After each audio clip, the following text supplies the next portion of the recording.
भारत सरकार ने इस बार हज नीति 2023 में कई बदलाव किए हैं। सूत्रों के मुताबिक इनमें से एक बदलाव यह है कि सभी आज़मीन हज के लिए मुफ्त में आवेदन कर सकेंगे। पहले सभी तीर्थयात्रियों को आवेदन के लिए 400 रुपये का भुगतान करना पड़ता था। इतना ही नहीं, इस बार प्रति हाजी करीब 50,000 रुपये की छूट दी जा सकती है। आज़मीन अब बैग, सूटकेस, छाता, चादर आदि के लिए भुगतान नहीं करेंगे। ये सामान वे अपने स्तर पर खुद खरीद सकेंगे।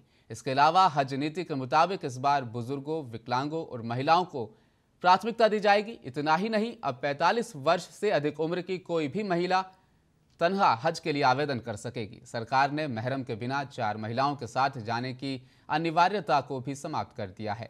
इस बार 1,75,000 में से 80% हज यात्री हज कमेटी की ओर से जाएंगे, जबकि 20% आज़मीन निजी टूर ऑपरेटर के माध्यम से हज के लिए रवाना होंगे।